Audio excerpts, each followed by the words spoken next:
Good afternoon, and happy one day from 420, champions. Welcome to the official Idle Champions of the Forgotten Realms live stream. My name is Dylan, and I will be your host today, broadcasting from a very tiny room in sunny and spectacular Victoria, BC, Canada.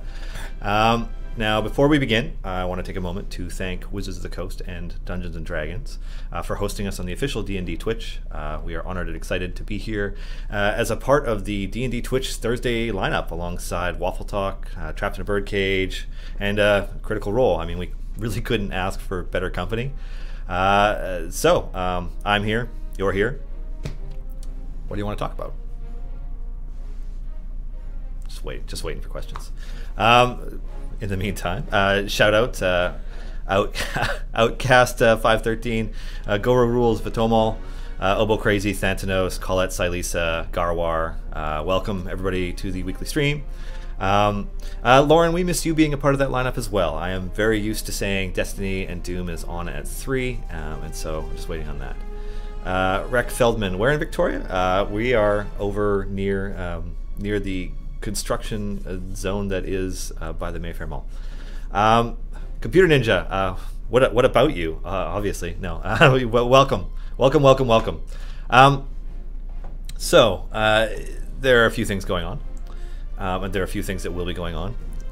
But I guess the bigger thing that isn't going on but went on yesterday is we did another community Q&A on the subreddit.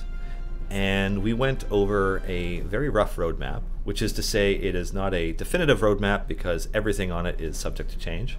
But it's part of our hopes to give everyone a better idea of like, yes, these are things that we are working on, because a lot of them end up being questions that I get on stream. So yeah, it's just one of those things. So I do want to spend some time going over that rough roadmap and just kind of, giving the little bit of detail that I can give about, why we do things this way, instead of just, explaining everything all the time. The duck again, yes, statistics. Thank you for the statistics question. And the duck again is also mentioning prolonging the Maze Arcana stream codes. So it looks like, and I'll just dive right into this. It looks like last night's Maze Arcana stream code was actually the code for the broadcast the day before. And so that code ran out, I don't know, sometime last night during the stream, instead of using their new one, which was a total accident. But the intent from here on out is just for codes to be 24-hour codes, at least their codes. Generally, what we do is we give our partners the option to choose how long their codes are active. But obviously, given if there are fewer than 24 hours in a code's lifespan, that there's a portion of the globe that will probably never ever get a chance to get them. So, we hope that helps. Hello, Stabby Rogue Games, Arkan Sunseeker, Cyrasta, Feist. Yes, welcome to the stream. I'm just going to pull up the game view, and actually, perhaps before I dive into this rough roadmap, maybe we can choose what I'm doing. So what should I do? I'll let the chat catch up and pick what I'm going to do now. I've already completed the Greengrass event and every variant in the game this live. So just what would you like me to pull up? What kind of formation would you like me to use? Let's do this. I see Ray Cool is asking for a Grama formation. I'll do one. Escort Delana, really Delana. Narak main DPS. Okay, so suboptimal formation it is. What campaign? Tomb. Okay. Tomb Running of the Sores. Okay. All right. Tomb Running of the Sores it is. Let me just get that rolling.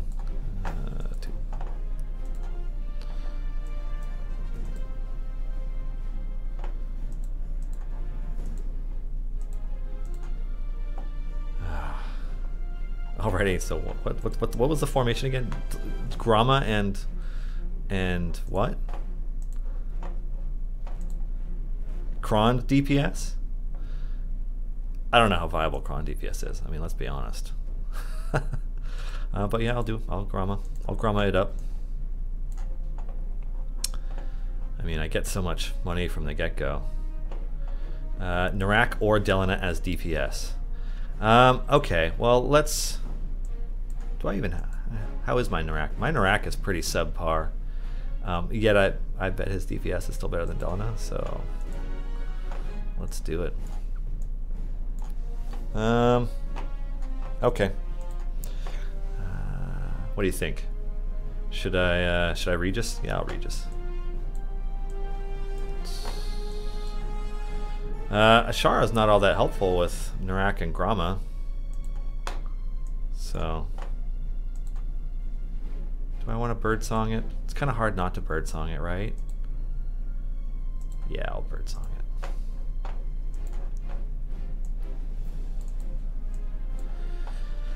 it. Stokey or Jarlaxle? Hmm?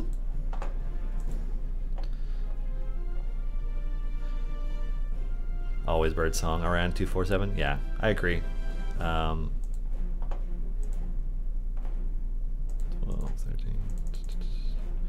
13. Which one is this? I chose Running of the Swords, so Undead. Should I Krond it? There's a Krond in my formation. Krond is not going to be great for me, so I'll just use that for now. Calliope is always amazing. Weaponized Circle of the Mountain, so to speak. Ahead or behind? How about ahead? Melee. I mean, this is about as subpar as I've made my party this year, but they'll probably still tear through this without too much difficulty. So, yeah, Stokey. Why not Stokey? Let's use all the event champions that have been gone for a really long time, and nobody has. That's nice. All right. Okay. Cool. So now that is rolling, thanks for the suggestions, everybody.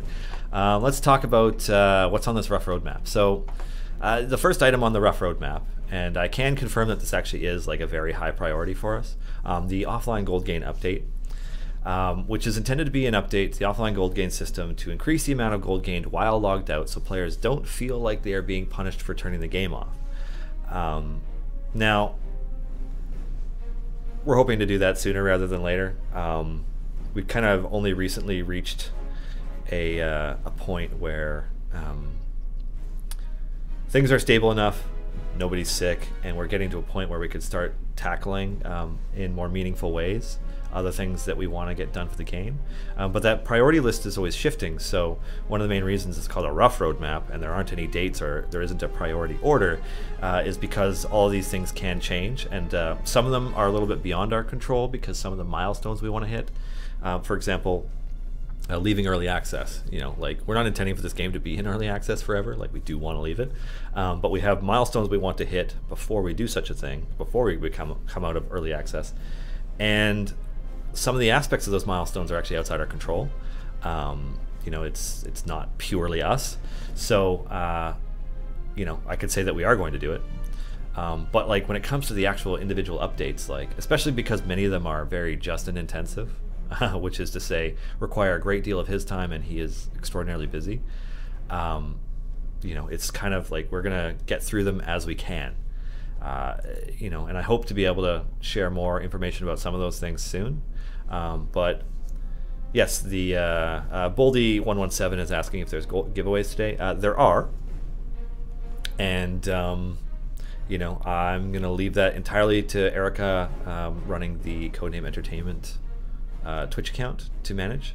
But we'll be giving away a few different DLC packs over the course of the stream, and hit raffle now. Blow up that chat log. So yes, the offline gold gain update is higher on the priority list right now. It is something that is actively being worked on, but I don't have an ETA for it exactly. And then yes, we obviously want to do a tanking and healing update, which from the sounds of it is going to be a large enough scale update that it will end up with its own dev blog and having Justin come on stream to explain what direction we took and why we took it and so on, answering questions. And the same thing with a champion balance update. Like, rather than, because we are aware that there are issues in champion balance. We are we are acutely aware that Krond is not optimized. I mean, there's 3 different epic items here for 3 different specializations, meaning that at any given point 2 of them are completely useless. Like, why would I use anything other than Shocking Grasp with my Krond, right? If I put him in my formation. And it's rather than dedicating cycles to champion balance every time we notice something. The champion balance update is intended to be okay, we're going to take a look at the big picture and where all the champions fit on it, and do what we can to kind of make sure that that spread of characters that vary from heavily used to not very heavily used, and from perceivably weak to strong, and where the balancing is, yada yada yada, all that stuff. Try and bring that more into a baseline so that it's they're closer together. That doesn't mean that there won't be a mathematically optimal formation that is just superior to everything else, because part of the joy of the game is discovering what works best for you, we think. But the intent will be to have more than one option. Like, there are a number of different formations viable to push to at or close to your wall. So we're working on it, but that one is going to take some time for Justin. We get asked a lot about when will we be doing another campaign. When are we getting more blessings in the current campaigns, and when are we getting more campaigns, etc. And I can't. There are a lot of reasons why I can't answer that question. For any of you in the business, it's very easy for you to have a insightful guess at what those reasons might be. So the only thing that I can confirm is that we are launching another campaign of adventures at some point this year, which will, like Grand Tour of the Sword Coast and Tomb of Annihilation, it will also be available from the campaign menu in the main menu of the game. So we really look forward to being able to do that, and sharing information about that when that comes up. Excuse me. Another question we get with some frequency is, when is the next update, or when is the next event? People trying to get a better idea of what our cadence is, because we don't share a huge amount of information in advance. Now, we aim on average to have an event every 3 weeks or so, so that there is at least one break week in between events. We didn't do that this past time, just because of the way that our production schedule lined up. But I can say definitively that next week there is not an event launching. We're targeting another just content update next week, and the next event, which will be event 11, will arrive in May. And as I mentioned on the subreddit Q&A, like the last 2 events, it will heavily feature content inspired by the upcoming Mordenkainen's Tome of Foes. And we get excited for all of them, and it'll have a champion that people are really stoked about, perhaps not in a way that they have been about some of the other ones. And on that note, it's the perfect segue time into upcoming champions, the discussion that I love to avoid. The official stance is that we will continue to introduce more popular champions from Forgotten Realms and more, and from other popular sources when we can. In regards to why specific champions, like why isn't Deacon Scalesinger in the game, or why isn't Artemis Entreri in the game yet? We have a pretty big laundry list of characters and types and races, classes, etc. That we want to get through, and then a substantial list of Forgotten Realms characters and a lot of other characters that we would like to have. But when it comes to, for example, why don't you have characters from Acquisitions Incorporated in the game?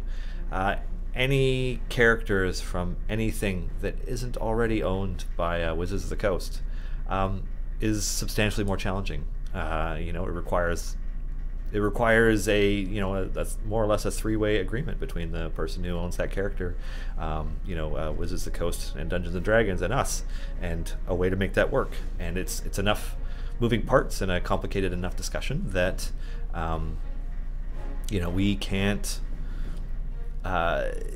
definitively say much about who's coming up next, because like we're a pretty tiny studio.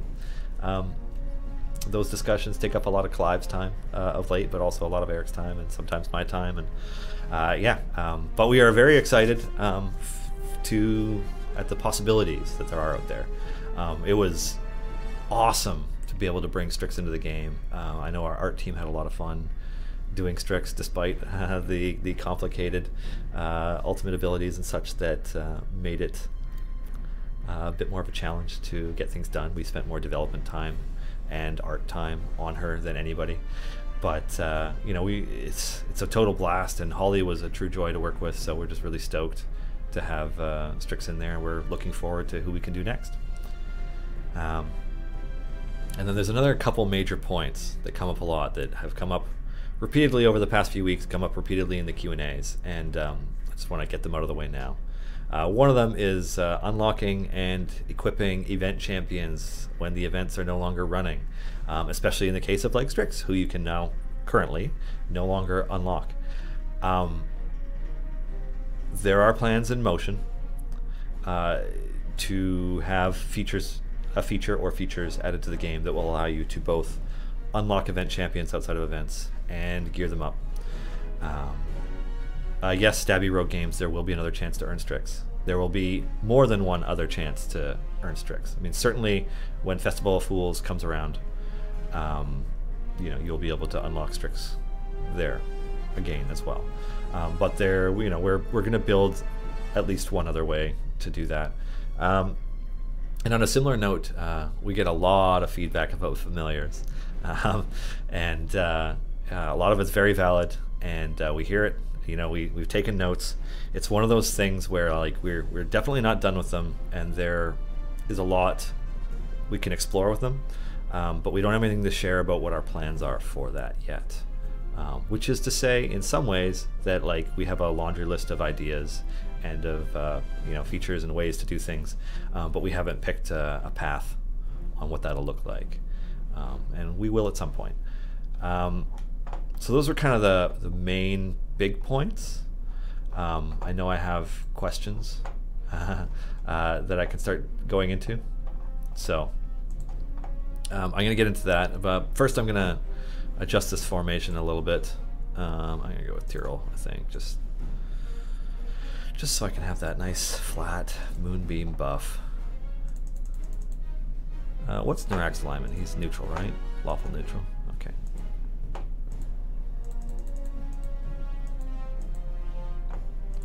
Leveling up my champs. I still have Krond in here, huh? Now Krond has high int, right? So I could Dadius Krond?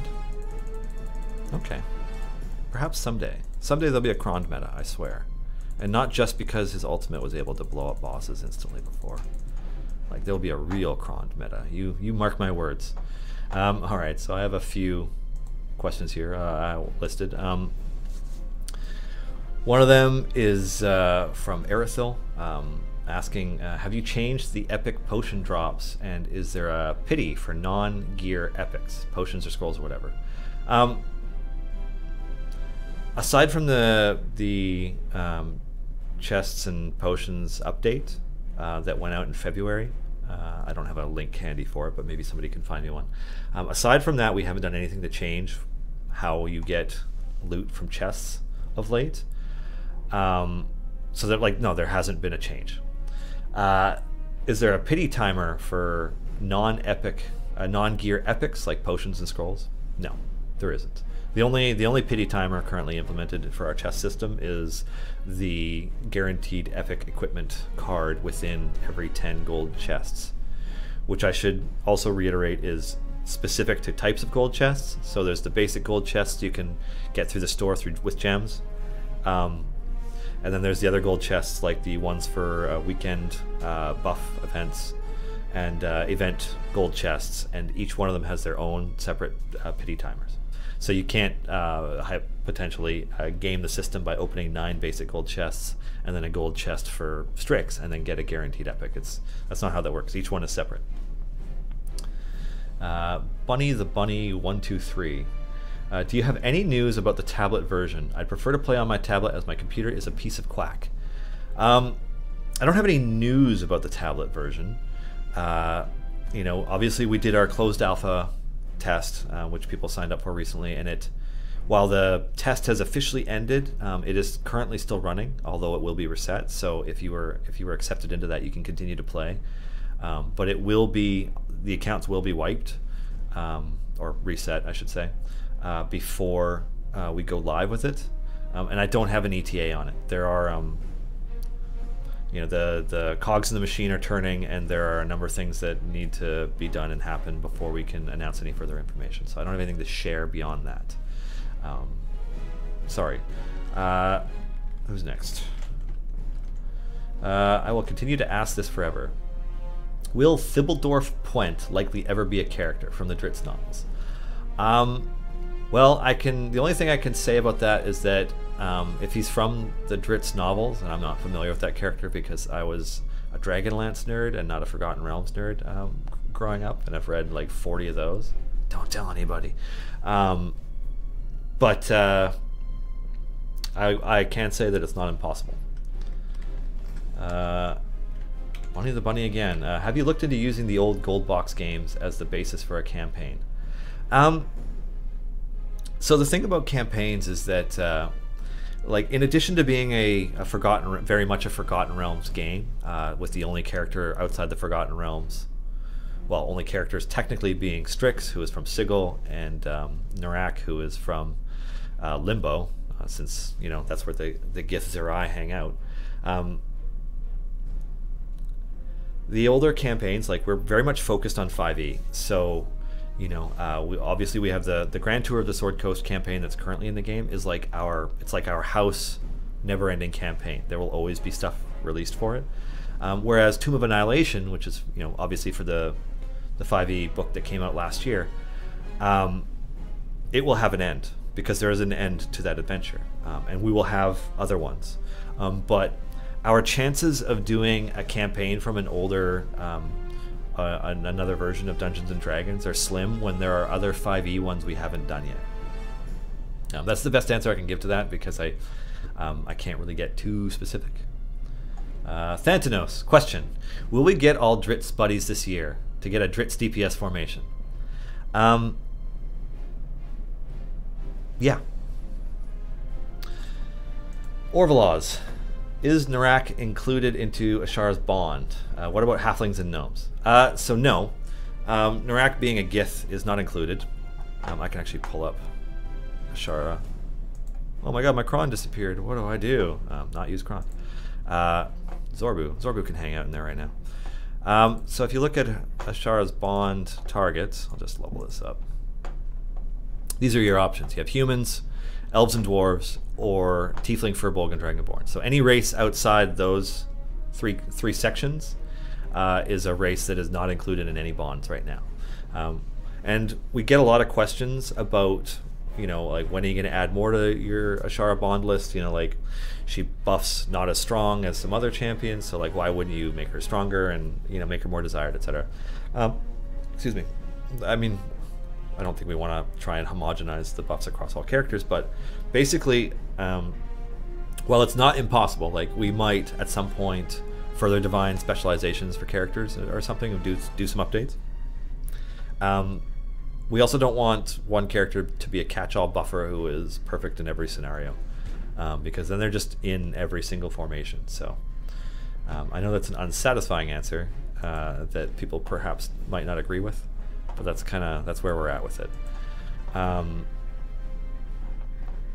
Tieris, is there a way to get older champions or a way to get new champions in general? So there isn't currently a way to get event champions when their events are not active. And I apologize because I'm using a formation that is mostly event champions. Yeah, there's 6 event champions out of the 10 slots being used in my formation right now. And many of them came out last year. I'm sorry. We are going to add another way to get event champions outside of their events so that you don't necessarily have to wait 50 weeks in order to do, you know, Festival of Fools again to get Strix. But we haven't finalized what that system will look like. Like, we're still in the design stages, I would say, there. And that's about all I can really share about it. It's coming. It's coming. My God, it's coming.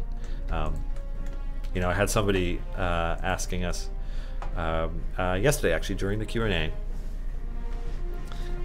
you know, like why we have some of the limitations that we have in terms of our development cycles and our ability to release, you know, on tablet and Steam, and then like you know, how come we can't do all the things at the same time, and why aren't they all linked, etc. And it's like, at the end of the day, we are a company of 17, and you know, half of those people are working on our 2 previous games, and the other half are working on Idle Champions, and we're not operating at a big enough scale to do some of those things. Like, you know, we're going to get to these features for sure, but they may take us a little longer than, I don't know, than Blizzard would, with you know, comparing our 17 employees to the 5,000 or so that they had as of like 2 years ago.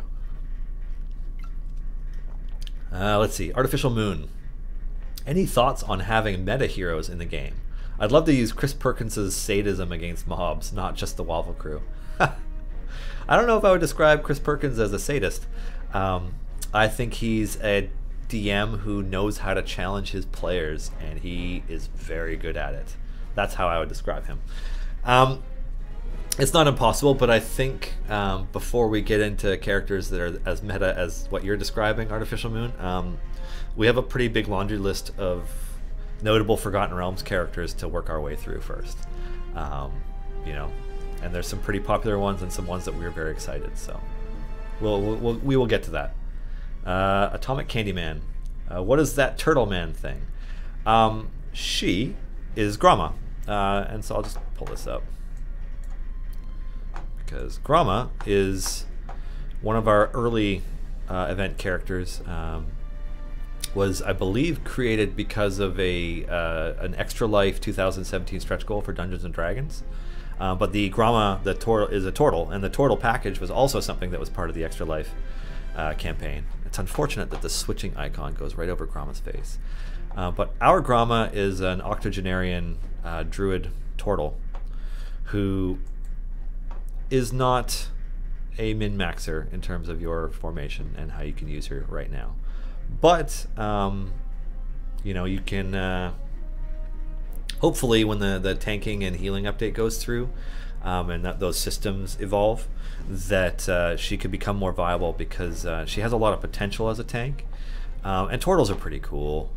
And obviously, we designed and had Gromma come out as part of that stretch goal, and then almost immediately after, there was a turtle character created for the Force Grey Season 2 finale that Marisha Ray, is it Marisha Ray or Marisha May? Marisha Ray. Anyways, she played Clarapin the Therapin for the Force Grey season finale, and had we known, we might have, you know, done Clarapin instead. But here we are. We have Gromma. She's a turtle. Check out the Dungeons and Dragons Extra Life 2017 page, and you can see where Gromma fit in. Destiny. Hello, Dylan. This is actually one of the best promotional streams I've ever seen. You're doing a great job. Oh, thank you. I like compliments. Aeolin Trueblood. I wish you could save Event Favor for when it comes around again, so we have a chance to attempt the variants we were unable to complete. Why do you have to convert it?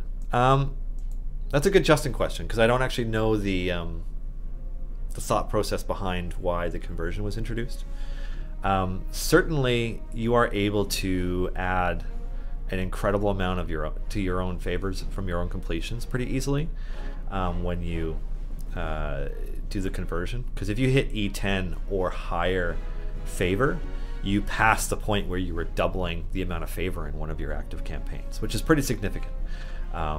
So it allows you to create some massive momentum pushes in terms of your progression in your core campaigns. But we're gonna have to wait for Justin to answer why it was introduced, because I couldn't tell you. Thanks Obo Crazy, thanks Lauren for sharing the Wizards of the Coast Extra Life 2017 page, because that's where all that stuff is. All right, very cool. Question, Meaty? What about Meaty? That's not a question, it's a format. So, very cool. I'm not sure how to answer that. So maybe you can be more specific.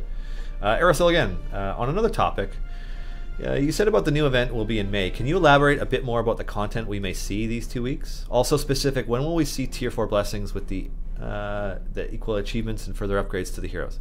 I don't want to steal anyone's thunder, so I can't actually speak to the update next week, because as I understand it, there's a whole bunch of things being worked on, and then like the things that are the most complete will get pulled together along with they'll get pulled together. I almost said too much, so I can't elaborate on it yet, but it's not an event. When will we see Tier 4 blessings and the achievements and further upgrades? So yeah, I can't answer that, except to say that we are doing those things. Let's see. Eternal Light Within. Any chance of Neverwinter Night characters making an appearance? I believe they are all owned by Wizards of the Coast, so we do have access to them. If you had the choice, Eternal Light Within, who would be the hero that you would want? The champion? Like which champion from Neverwinter Nights needs to be an Idle Champions? Royal Gentleman, what's going on in the C&E home campaign right now? Wow. Well, quite a lot, since we've played a couple times this week. Let's see. Where do I begin? The party recently split in Vallaki, and 3 of us went to participate in a sun festival with the Baron of Vallaki and Ezek and the Baron's wife. And while our rogue and druid went to investigate the Baron's banner. Both things went awry, although I would argue the parade went more awry. There was a riot and an attack, and the Baron was assassinated, and Ezek went on a murderous rampage that was egged on by my character, not intentionally, and so we had to kill him, and then the guards attacked and we killed them, or rather I should say our bard blew them all up, because our bard is a murdering machine. Not intentionally, but it just seems to be how it works out. And so that all went to shit, and made us look like we killed the Baron when we didn't. And then at the same time, our rogue and druid infiltrated the Baron's manor, murdered his dogs, and stole some shit. We regrouped, realized we had been played a little bit, because the Baron's enemies had used our presence as an opportunity to assassinate him and bring Strahd's leadership into the town, because we're in a Cursed Strahd campaign. So that went wrong. And we kind of just played it off like, yeah, we totally meant to do that, and we regrouped and like, we totally didn't mean to do that, what do we do? And we just spent a few hours of playtime investigating the Baron's mansion, where we rescued the town priest, killed some werepeople and some demon dogs, scored a bunch of loot, found the Baron's wife who had committed suicide. That got pretty dark. Found another person in a closet who'd been tortured to death, and then found the Baron's son, who thought that we killed everybody, of course. And we chased him down, and I did it in the creepiest way possible, because my character flew at him like Voldemort. And we kind of caught up with him and like, look, we didn't kill your family, but like, your family is not safe here, you need to leave town. And he's like, I'm totally gonna leave town. And so he ran off, and then we're just investigating an evil mirror that we know conjures things and debating whether or not to turn it on. So that's what's going on in the home campaign right now. We're getting ready to make some more bad decisions. Baron Stromgard. When you say Grand Tour will never end and Tomb will have an end, does that mean if when Tier 4 blessings come, they won't be added to finished campaigns? That's a very good question, Baron Stromgard. One that is perfect for Justin, because I can't answer it. Yeah, I can't answer that question, because I don't have enough information about that. But yes, Tomb of Annihilation does have a definitive end, and Grand Tour of the Sword Coast will go on forever. It is the eternal campaign, so yeah, I'll just make a note, because that's a Justin question, and maybe we can get to it at some point. Mop 314159. I can't, you know, if that's an assy name or something, I can't read it. Are half elves covered by both Ashara's human and elf buffs? No, they're covered by neither, because they are ostracized by both. Welcome to the world of being a Half-Life in Dungeons and Dragons. They are like one of the best races to roll for the amount of freedom and how you can build your character, but nobody likes them. Sorry, but no, they are not covered by Ashara's human and half-elf buffs. Boldy117. So if the event is ending in a couple days, I did everything but clear 175. I have a ton of flowers and gold from the event. What happens to my flowers and gold after it ends? Okay, so your event tokens will disappear if you have not spent them when the event runs out. So you will need to Half-Life, wow, Freudian judgment. Yeah, a little bit. Half-elves. Yeah, you'll need to spend your tokens, or you will want to spend your tokens before the end. So if what is it, Tuesday morning it's running out, Tuesday at noon. So if Tuesday morning rolls around and you're sitting on 14,000 flowers, be sure to spend the 10,000 on a gold chest before the event runs out, and then maybe do another free play in hopes that you'll get another chest. But yeah, just don't let it run out and lose them.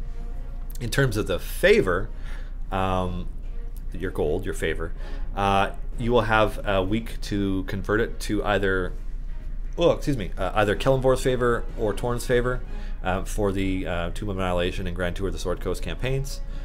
Depending on how much you have, you can increase the amount of favor you have in one of those by a percentage. It scales. E10 favor is where it hits 100%, thus duplicating the amount of doubling the number of favor you have already. But you won't have to spend it right away, so you can continue to build favor in one of the other campaigns before you spend it. But you will have a forced conversion date. I believe it's exactly 1 week after it ends. A corpse. Lull, you may just want to put a banner at the top of the screen with the "Will we ever be able to get past event champions?" answer every stream. That's true, but at the same time, the thing of corpse is that, I mean, like, because I recognize your name. You've been to a number of these. Like, you've watched me on stream before, and you've heard that answer. But we have a pretty strong retention rate for the number of players that we have, like the number of people who try the game and continue to play it. But there are always new players coming in. So, I mean, I'm not going to punish a new player for not knowing an answer to a question that the players who have been around for months or a year or whatever will already know. So I'll just continue to answer it. Baron Stromgard. Is there a plan to make older golden epics available again through some means, like the flash sales in Crusaders of the Lost Idols, so that newer players will have an opportunity to attain them? So that is a pretty new question that came up earlier this week, I think, for the first time, and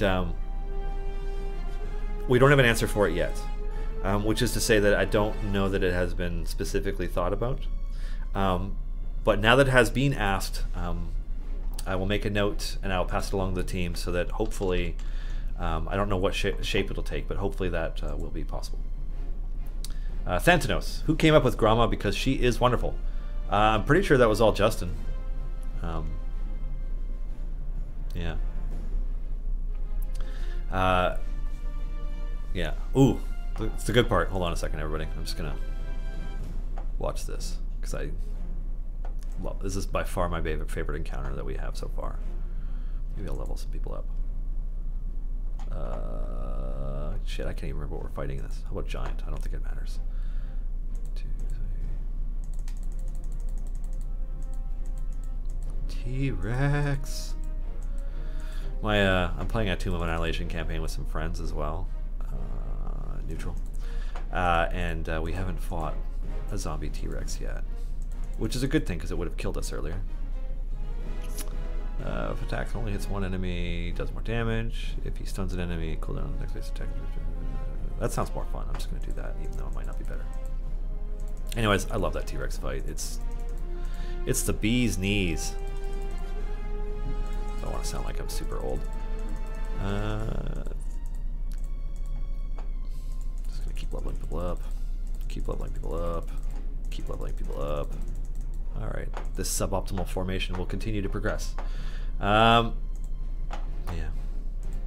Somebody was asking why I haven't used familiars. I could use familiars, but like, I don't know. It's just going to make this faster. And I'm kind of enjoying the pacing of it, but I do have familiars here. Yeah. Actually, you know what I'll do? Put one on my tank. Put one on, where's Narak? Put one on my DPS. There we go. I'm only going to use 2. I know that's not optimal enough for some people, but at least they're being used. Can touch this. What about the calculations? We need more information about how the game calculates damages, gold, etc. That is one of the many things that we are looking into. I can't give any insightful or meaningful detail on how that's going to be approached, but I can say that, for example, the party DPS number at the top left part of the screen is one of those things that isn't always accurate. So we will be part of the offline gold gain update is going to be attempting to have that number be more accurate, especially because there are some on-hit active characters like Barrowin, whose melee attack dramatically increases party damage temporarily, and then but doesn't affect that number, and like it has strange interactions with the ultimate abilities and other stuff. So we're hoping to iron some of that stuff out, because that's part of the reason why the offline gold gain update hasn't been completed yet, because it's not as simple as we would like it to be to do. Just hold the head. Any plans to save familiar assignments with formations? So this is probably the most common bit of familiar feedback that we get is like, why can't you just save them to the formation? And you know, as Dave mentioned, the reason that they reset every time is because things like ultimates don't exist at the start of a mission, so they get reset back to your bag, so they don't disappear or something. As mentioned before, we're not done with familiars. And that's a bit of feedback that we've had enough that I am sure we will find some way to include that. I am not sure on what shape that will take, how it'll be done. So, Anladar, will there be a weekend buff this week? Yes. Bunny the Bunny, will there be a Hitch or Dritz companion achievement? Yes. Things like achievements are things that we want to do more of. We haven't gotten to that specifically yet. Before, it was one of those things where like not everybody has Dritz, but a decent percentage of players are now able to get him. But yeah, we haven't. I'm trying to think of what I can say about that without getting in trouble later.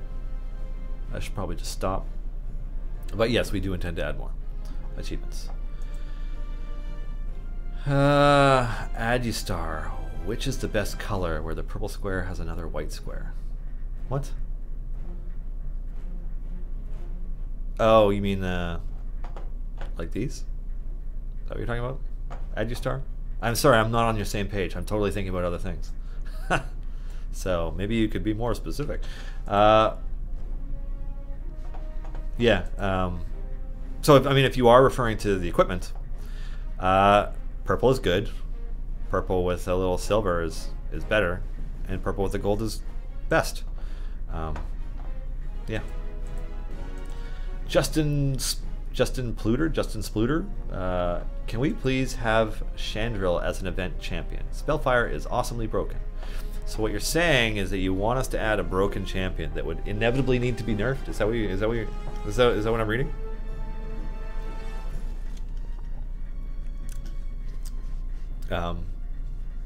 Yeah. Pook224. How is he making so much damage in gold? Okay, so I have freakish progression at this point. Like, you know, if you look in this corner right up here, you can see the mouse cursor. 2.5 E14% gold find. That's a lot. So the amount of gold I make is insane. I think I get like off my first kill like the first 9 champions or 8 or 9 champions unlocked. It's just like I've progressed very far at this point, and my characters are close to as geared as they can get. There are certainly a number of players who have much better geared characters than I do, but once you get equipped, once you've farmed a ton of favor, once you've unlocked all of the blessings, like I have every blessing currently in game. Once you've unlocked all that stuff, yeah, you are able to progress much further. And then, you know, I certainly have a lot of dev privilege going on. I have all the DLCs, all the just stuff. I've got like pretty much everything you can get. So that's how I'm Pook 224. That's how I'm doing so much damage and making so much money. I'm just progression wise, like about as far as it gets. White Boy Rick, what is the trick to killing Elder Brains? Alt spam, basically. Luckily they don't have armor, so you can hit them with thing. But characters with multiple attacks and being able to keep all of the enemies that they spawn, all the mind flayers and stuff, dead, is the real key to killing the Elder Brain. Because if you can keep all the extra enemies, all the ads dead relatively easily, all the other characters will spam on the Elder Brain and just tear it down faster than it can regenerate. Depending on your gear level, like if your gear level is decent, the 50 and 100 and maybe even the 150 Elder Brain, you could probably spam all of your ultimate abilities on and kill. But otherwise, yeah, you just kind of have to... Oh, and there's another trick you can kind of do. If you have enough champions, level them all up to have ultimate abilities and create 2 different saved formations that are radically different but with the same tank in front. And as soon as the match starts, use Nayeli's ultimate to stun him, cast every ultimate, swap parties, cast every ultimate again, and he should be dead. Realms Gamer. Any plans to let the familiars click after birds? I believe Justin's words last week were probably. You know, it's certainly something we're looking at. Ark and Sunseeker. Dylan, thanks for always doing your best to answer our questions and concerns. Doing a great job. Oh, thank you. That's 2 compliments in one stream. I feel like something bad's about to happen now. Alright. Elminster when? Don't you feel like, based on the characters that are already there and how powerful they are, that adding Elminster anytime soon would be premature? I mean, we're not questioning how awesome Elminster is, because Elminster is freaking awesome. But Elminster is one absurdly powerful character no matter how you look at him, and we're just not at a point where we can add characters quite that strong. You know, we're gonna have to come up with something creative, whether that's more bench slots or multiple bench slots, or I don't know what it's going to be, but yeah, it's gonna be a bit before we have an Elminster in the game. And on that note, like, people also ask, like, what about Morden Kanan? Same thing. Like, those like demigod level wizards are hard to add to a game with that's a little bit more subdued in scale, at least at this point. Eternal Light Within. Can we get a level up all button like Crusaders of the Lost Idols? You've been clicking your character level up for 2 minutes there. Oh yeah, nobody would love that feature more than me. I want one. I'll make a note to pass that along to the team again. Thanatos, any update on Steam cards? I don't have an update on it. It's one of those things that, like, almost every meeting we're like, what about the Steam cards? And like, it just, like, that phrase gets pulled into the void and disappears. You know, I think it's partially because, like, I think they're just a lower priority among other priorities, even though they're near a state of completion. So I hope they're added soon. It's like the best answer I can give, Thanatos. I know that's a crap answer, but very cool. Switch Birdsong and Zorbu around, please. Okay, thanks. Oh yeah, that would make sense, wouldn't it? Yeah. In fact, no. Okay, I thought that might do something too. Cool. What are we at? E24. Just giving characters levels.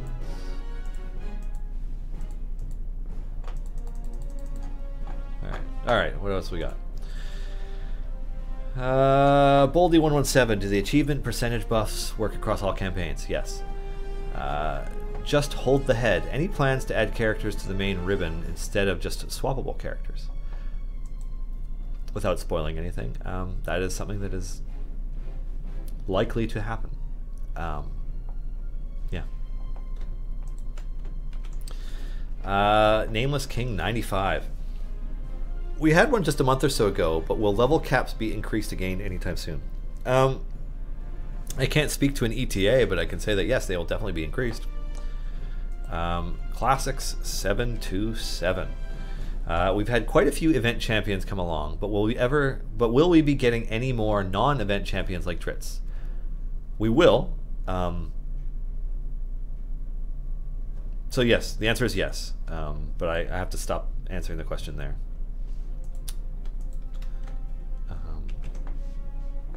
Bunny the Bunny 123. Which is better, cake or pie? Ooh. So I'm a savory, not sweet person, so it's a little harder for me to answer. So probably pie. Atomic Candyman. Any chance for evil characters like Zastam? You know, that's a good point. You bring up Atomic Candyman. We do not have nearly enough evil characters in this game, and it's something that kind of came up in a funny way when we did our extra evil weekend. It's like, wait, we have like 3 or 4 evil characters, because like almost everybody is like good or neutral. So yeah, we need to add some more selfish jerks to our game. Awkwurst. Any chance we can get a free bench slot so that we can move one champion into that way and always have a favorite? That's an interesting idea. I can pass it along. I don't know that it'll ever happen, but it's an interesting idea. Certainly we are exploring ideas around characters and how to add them and how to swap them and stuff like that, because yeah, that's sorry, that's it. Algorithms. Hey Dylan, can we have the level bar be a health bar instead? Those circles buried under mobs are difficult to see at times. That's sort of a UI thing, and like we're working on our UI. Yeah, I don't personally have the list of the things that have been worked on or the things that have been done with the UI changes, so I can't like speak into it.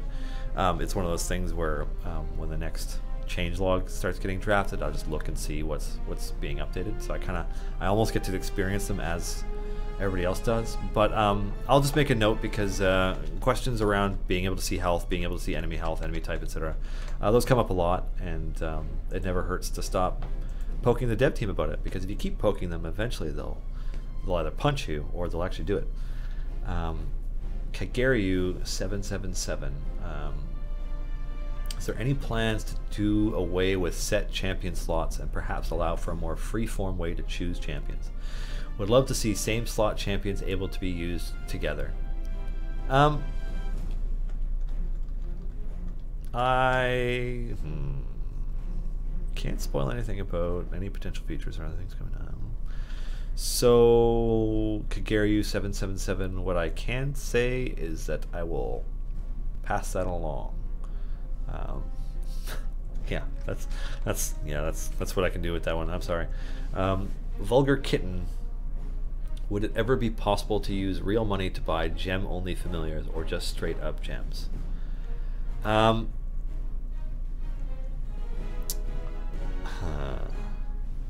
I can't talk about something like that, because that is a little bit too high level for me. That's like a Justin or CEO thing. So yeah, that's above my pay grade. I can pass along the idea, but it's one of those things where I can't, like, that's not something that I can really dive into. I'm sorry. An hour to kill. If any character you were playing encountered a totally empty room with a big red button, would your character press it, provided a natural 20 perception check had occurred and you noticed nothing? You know, it's interesting. I tend to play characters who are cautious and not impulsive. Or at least not always impulsive. I guess it depends on which character. I think the character in the Office campaign would probably hit it. Maybe. But he would be beaten to it by our rogue or our druid, who would definitely hit it, and they would already be there. And then in my Tomb of Annihilation campaign, he wouldn't. That character just wouldn't hit it. Very cool. There are requests for evil champions. There are requests for Red Wizards of Thay. Can I formally request Edwin Odessarian? Or does he still need to be ported to 5e? You know, I don't know, but I can pass that along. I could say that Edwin is not on the list of characters we are currently working on. Santinos. I want to give you guys money to keep your lights on. Could you add epic blacksmith contracts to the cash shop, 2 for $1? We'll make you guys rich. I will pass your suggestion along, Santinos. I have just a few more minutes here before Kat comes in to join us for some live drawing, but thanks for the questions, everybody. It's fun. And also, if you have any questions for Kat, or requests or suggestions for Kat in terms of what to draw today when she joins me, you know, feel free to start talking about those once this raffle is done and you can actually see the chat again. Sir Windstake, any plans to include what monster types will be part of an adventure at the start? Like, this adventure contains beasts and humanoids. I find myself holding on to Minsk's upgrade until I hit my wall to find out what is there and what to expect. Finding out monster types is something that we intend to make a lot easier than it has been. But I can't share more than that.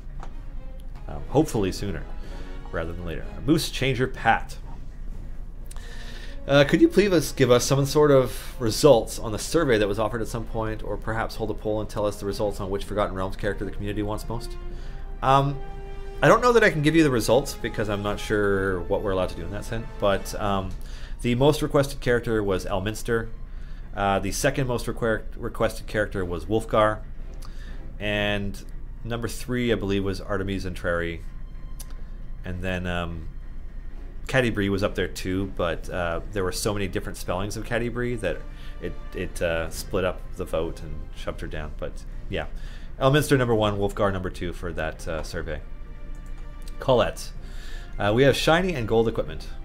In the future, will we see shiny and gold rated health or gold find, smith and bounty contracts? That is not currently in our plans. Is that something you would like to see? Is like a contract that's just 50 times bigger than a normal contract or something? I don't know. I mean, I can pass your suggestion along, but it doesn't sound like something we would do, Colette, so no guarantees there. Algorithms. Hi again. Thanks for the first answer. Perhaps another. How about an on-screen gold per minute stat? Sometimes it's better gold to be faster than progressive after all. I can pass that along. I don't know, because I know that... So what I do know about how enemies are killed and gold and stuff, that one of the biggest differences between Crusaders of the Lost Idols and Idol Champions of the Forgotten Realms is the fact that champions in this game, there are swing timers, and they are different, and so there's like... The way that things are calculated is just different, whereas in Crusaders it's just like it's a steady rate of damage, so enemies melt based on, you know, how high your party DPS is, and then like you know, gold is still picked up, but it's just like it's done a little bit differently, and because it's done differently, it complicates those kinds of things. So I don't know if we will have a stat like that, but I can pass it along to the team. Alrighty, can we change the clicker power to be something like Magic Missile or Ice Knight, powers that might do AoE? I really like that suggestion. I'm going to pass that suggestion along. Atomic Candyman, because I have no idea, but I like it. I like that idea a lot. May Gissa, will we ever be able to buy individual potions? I don't have an answer for that because I don't know of anything official related to it. But as a suggestion, May Gisa, I will pass that along. Lacknor. Could we have a piece of gear we can earn by progressing adventures? I don't see why not, but I will pass that feedback along. Yeah, sorry, I'm just gesturing for Kat to come in because she's at the window. And then Arithil, you have the honor of the last question before Kat is on stream. Damn, you're doing a good job. Seriously, we are bombarding you with questions. A suggestion: in order to add Elminster or any other super pumped broken, you can add them with restrictions like taking up more slots or be placed in a certain way in the formation, not freely. All of those things have been discussed. Yeah. Thanks, Arithil. Oh, wait, no. It looks like I have another one. Dio Godino, why don't you make an event where the community votes for the aspects of creation of one character, like some pools for class powers, etc. I'm not going to say that's never going to happen, but I can say that we're not planning on it. So I will pass it along like all good feedback, I will pass it along to the team and see what the powers that be say. And with that, I'm going to click the button so that Kat actually shows up on camera, because Kat is here. Hello. Yeah. And scoot and get all nice and cozy. yeah, it's this, it's this table that I put here to hold the mic board. Yeah. It's just it's not helping. So, but yeah, Kat is going to do some drawing. Once I actually, I'm gonna have to move this thing over here so I can actually still see it, and then I have to do this other thing where there it be. Mm-hmm. Then I think it's this one. This is the one that I set to it. Yep, there it is. Welcome to Photoshop. So welcome, Kat. Hello. There's a thing here for Kat questions. Oh, good. But yeah, the mouse and the keyboard is all yours. All right. Riz says they'd like to see you draw pancakes. Shazos says they'd like to see you draw the next champion. I can't do that. Colette says would really like to see a Dylan character drawn up tonight to allow him to enter the game. Thanos would like you to draw a female halfling spore warlock. You mean druid? The new spore? Yeah, I think they meant the Circle of the Spores druid. And Moose Changer Pat says drow matriarch. My character is probably going to go through a horrific evolution in the next little while, so maybe best not to try and draw them yet. That'll be interesting. Yeah. Well, the things that a dedicated Shadarkai will do for their master. Sure. What's a little self-mutilation? Nothing for Shadarkai. They like that. So. Right. Let's see. Well, first of all, it's not going to be like in the style of the game. It's just in Photoshop. It's sketchy. It'll be my thing. And oh. Oh, what? Yeah, you get rid of that. That's obnoxious. Why is that even there? Go away. I don't know.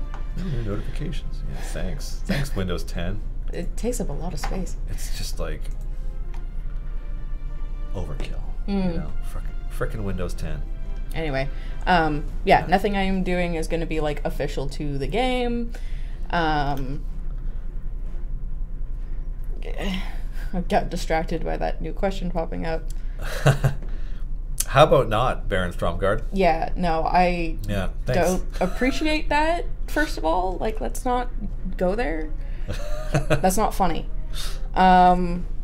Anyway, sorry. Yeah, I'm really short, so I'm not going to show up on camera very well, and the little banner tends to cover my face. Sorry. It's just the setup. Anyway, let's see. So I can't draw the next champion. I could draw Veshok with just like your input. Female halfling spore druid. Maybe. Drow matriarch. They're pretty interesting. I don't really know what they look like beyond being a drow. Okay. They may or may not be in an upcoming book that has a very detailed photo of them. Probably. But I don't know. Maybe Ifark. Weren't you doing? You said weren't you doing a big one at one point? No, Adam started doing big at one of the conventions. In basically. Oh, is that what it was? I thought it was you for some reason. Okay. No, yeah. And he was doing it basically in the game style, so that caused a little bit of confusion. Yeah. No, I just did everybody the little pixel ones. I like those. Those are sweet. Thank you. Yeah. And of course, I drew Tethys on my own time. Yeah. See, I was thinking Veshok because then I could.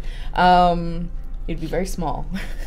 Yeah, I was thinking Veshok because you're right here, and you can be like more this, less that, or whatever. Yeah. Doing somebody else's character when they're not here, and I have no idea what they look like, I guess is a little less. Yeah, we could try doing Veshok. Just maybe don't draw his right arm yet, because it's likely to. I could even draw it as the new arm, and then you can decide if you like the way it looks. Yeah, right. Hey. Yeah, well, I mean, it's fiendish, right. Or it's going to be at some point. It'll be a sword-holding hand arm. Right. You ever play Soul Calibur? Oh yeah.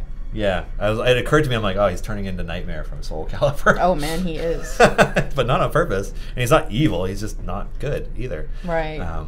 What is your alignment? Lawful neutral. Oh, okay. So, like, you know, he follows-ish rules, but, like, I wouldn't say he's got a huge amount of moral compass. Right. He kind of just does what he's told. Yeah. By his patron. Let's see. Let's see if he's 140 or 160, so that would make him, like, a little older for a Shadar-Kai, but not radically older. Right. Elves don't tend to show their age much. Yeah. In the Shadowfell, his face would look really harsh and weathered, which is what it would also look like in Barovia. But if he's on the material plane, he would look youthful like other elves. So he's probably like, he probably used to look good. Yeah, you know, like once upon a time. Once upon a time was probably handsome, but now it's just like his resting asshole face prevents him from looking good. Right. Is he thin, fit? Tall, lanky, athletic. Long hair, kind of back into like a top knot kind of dealy, like a samurai or something. Okay. Yeah, and then it's like so much black, like black, because he's got a breastplate, and then it's just like black leather armor and cloaks and a bag of holding, and it's the wrong arm. And yeah, and then he's gonna have an arm that breathes fire. Potentially. Yeah, we'll see how that goes. And that would be his right arm, you said? The right arm of Doom. Yeah. Yeah, I was talking to Adam about it because like Veshuk is such a driven, goals-oriented character. Yeah. That, you know, because the Raven Queen has basically told him, it's like, you're in Barovia because I want you to deal with Strahd. He's like, okay, so like whatever it takes. So if he thinks that in our game, Veshuk murdered Ezek and stole his arm and has had it in his bag, and it's now just hanging out in his bag of holding, with the intent that he wants to use that arm. He wants that ability. That'll definitely be interesting. Yeah.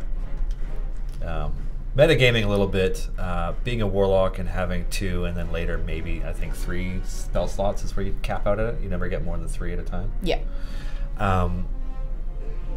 An arm that can breathe fire as an action or as a bonus action sometimes, even if you can't use it all the time, is like so much more combat effectiveness for him that it's hard to pass up.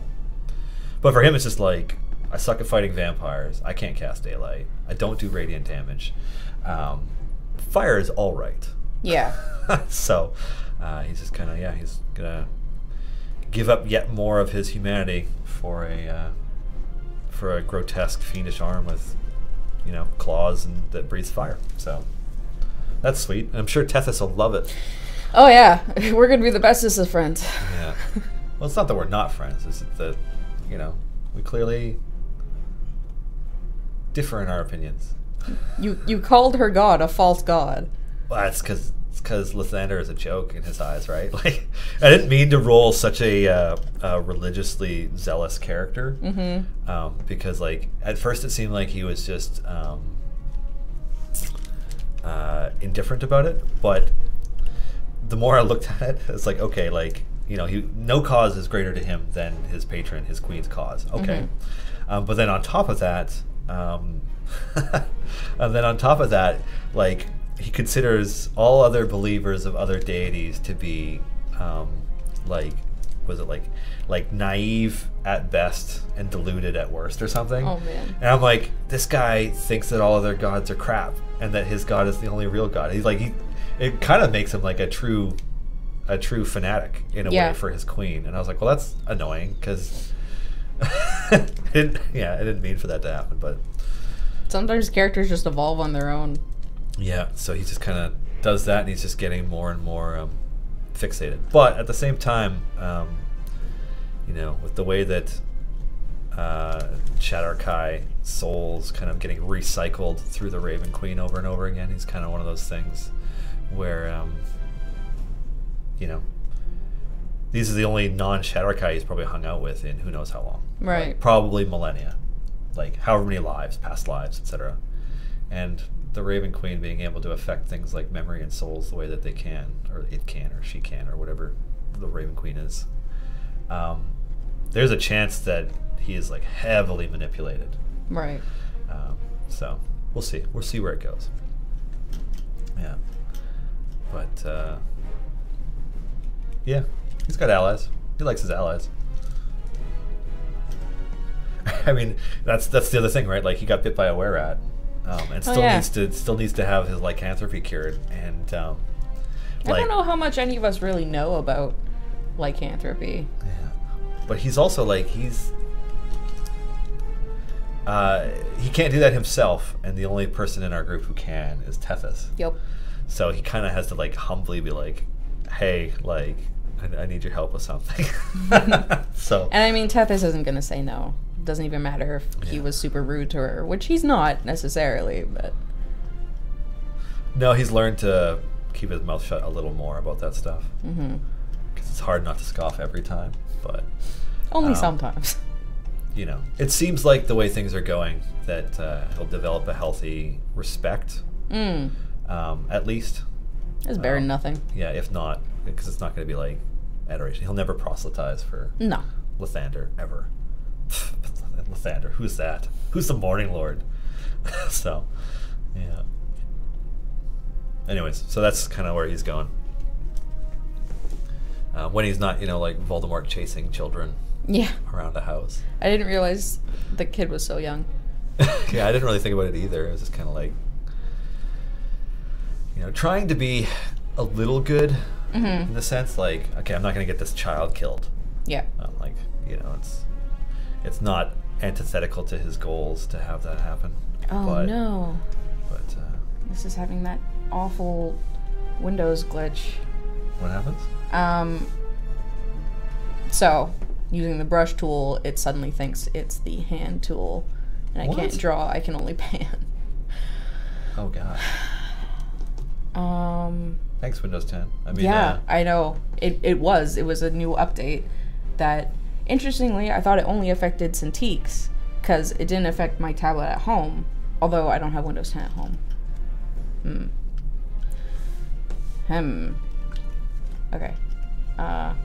So now it works like less than half the time. That's cool. All right, well, maybe, hold on a second. I'm just going to scroll through this. Yeah. Okay, yeah, I'm not going to do anything. Okay, I was just making sure that there weren't a ton of questions or something coming in. Yeah. Yeah. Drawing my favorite D&D monster would be hard because I don't know off the top of my head what a favorite would be. How does one pick a favorite D&D monster? Yeah, there's so many good ones. I've had memorable encounters against goblins before. Like, it happens. I'm picturing that arm because I was reading the description for Ezek and looked at the concept art for him. Yeah. It's like, do you watch Rick and Morty? I haven't, but I've seen. He gets a roided out arm at one point, and like he's like using it to run because it's like the size of his entire body. But the Ezek arm, the fiend arm, is kind of like if you were already in good shape, and it looks like it's got like maybe 5 to 10 pounds more muscle on it. Like it's just like thicker. And then the hand is like, it's a normal sized hand, but the fingers are elongated and clawed, and just like, so it's like maybe like 5 to 10% larger than a normal hand and arm. Right. This might be the ball game. It's not working. Oh. I know how to fix it, but it takes at least a Photoshop restart, if not a computer restart. Well, let's try the Photoshop restart first, because we can just show our Untitled one and wherever this is.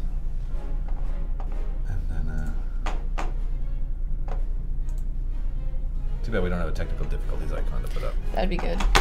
Yeah. Oh, I do see one question. So, I am using a tablet with a pen stylus here. And the problem we're having is very recently Windows 10 had an update where it's Photoshop exclusive, which sucks. So it doesn't affect us, or it didn't affect us working in Illustrator, but then when we had to do some Photoshop stuff earlier, it was like, oh no, what's all this nonsense? And it's something about like the touchscreen of Cintiqs and the sort of Windows touchscreen technology. Yeah, there's a way to fix it, but it's kind of convoluted. You have to change a setting in the Wacom properties, which isn't hard, it's just like a checkbox, but then you have to like make a notepad file and put it into the hidden like app data folder for Photoshop. Because I think the other thing is that I don't think this computer has Photoshop even updated on it because nobody uses it for anything. That doesn't really matter. Yeah, it was Windows, which is like a pretty big blunder. There's a lot of artists that do digital art. Thanks for all those notifications, Windows. Yeah, it's Thank a you. lot. Thanks so much. I need all that stuff. Yeah. Sorry about this, guys. Oh my god.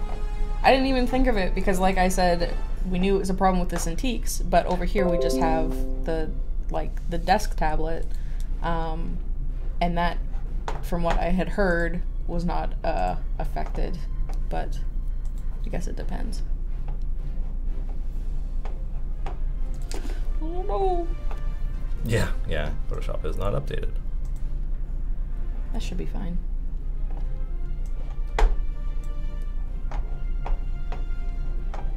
Yeah.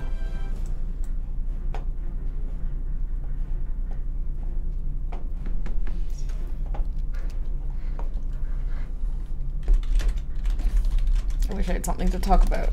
It's filled some dead air.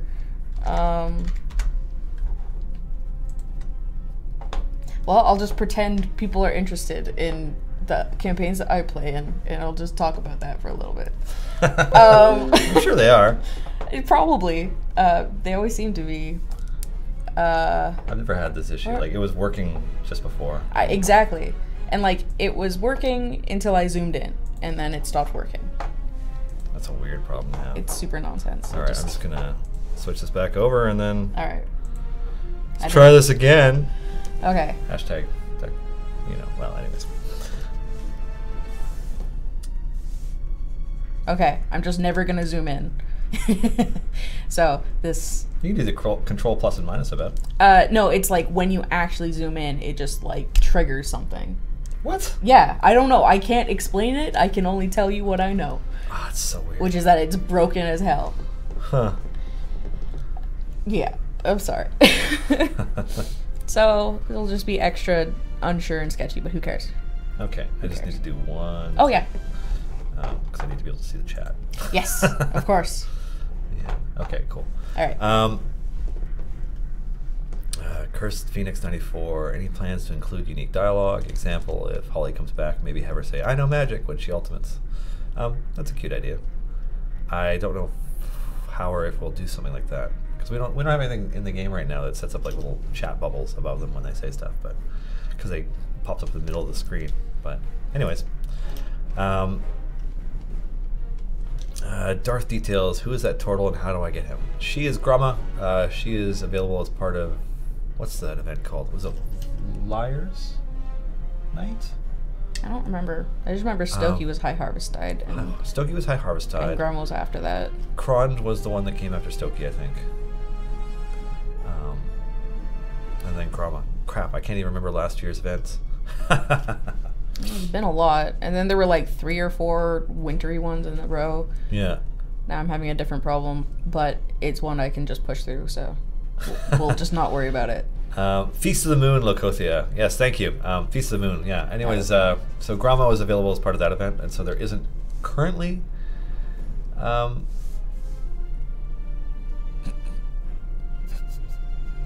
I can do Alt Control Z. No, it's okay. I got it. Yeah, and so that event ran out in like November maybe. It was October or November. I think so. Feast of the Moon. So that would have been, was that Char's favor? I don't know. It was one of the Death God favors. It was a really metal event, with the skull on the moon and all that stuff. But yeah, that was where Gromma was from.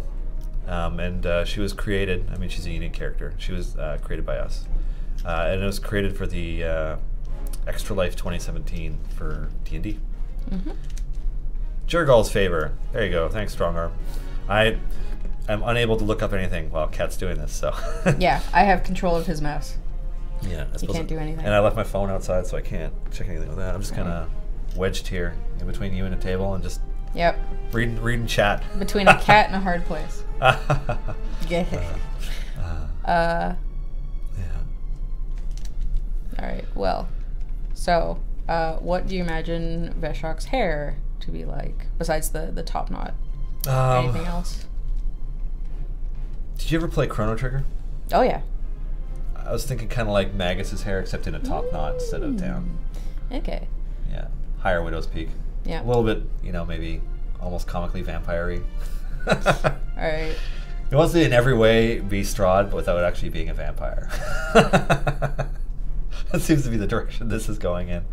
That's pretty funny. I only picked up Fly because it was a utility. I'm like, I can't. Fly is such a good spell. I can't get a meaningful damage spell at this level. But I have spells that scale up at least. Yeah. But I only cast 2, so it's like, okay, like what isn't our team doing? Because like if Clive's druid can cast Hold Person 15 times, then me being able to cast it once or twice doesn't need to be there. Yeah. And so I just kind of shifted that stuff. I swapped out that for invisibility again. Because I'm like, Peter constantly getting knocked out, so I'm like, made him invisible right away. And then Fly, because why not? Fly's helpful.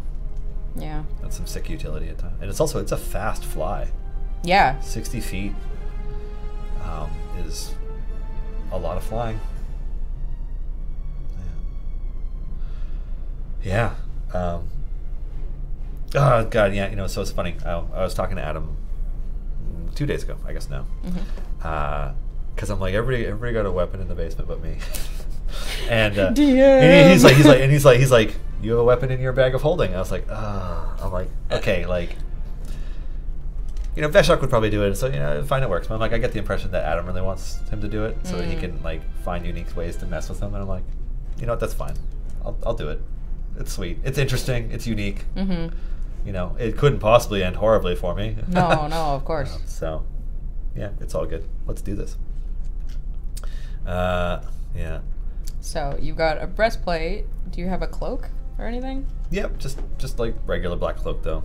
Okay. No cloak of protection or anything interesting yet. No, yeah, he's Magus with the breastplate. No, Magus has a breastplate. He does. He's Magus with a demon arm. Basically, that's where he's at. Yeah, that's kind of funny. Yeah. Oh, yeah, I see people chatting. Fira 888, how is this D&D? Isn't this creative? This is creative.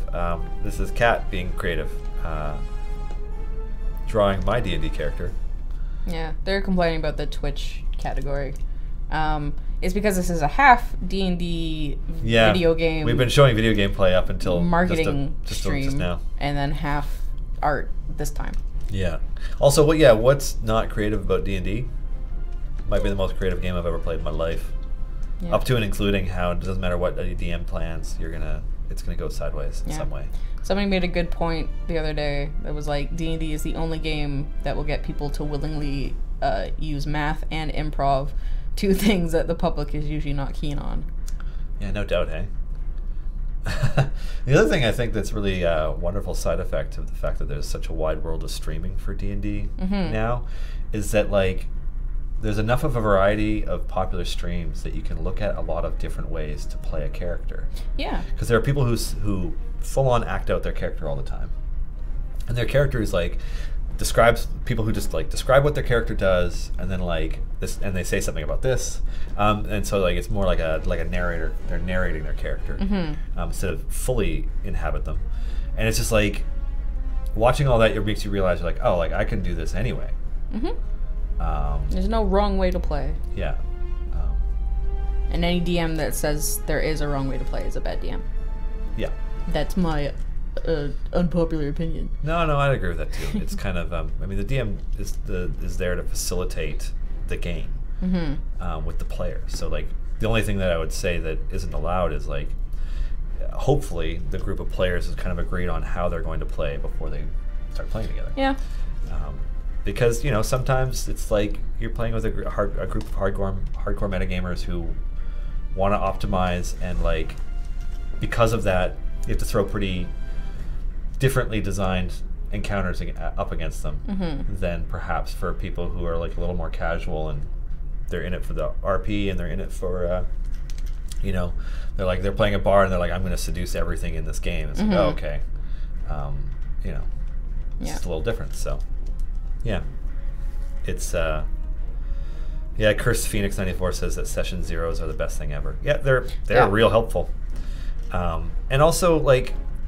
Because there isn't a wrong way to play D&D, and like if you get enjoyment out of beating the game, like min-maxing your character so that you can do the most possible damage per turn at every level, and like you've plotted your character out in that way, that's cool too.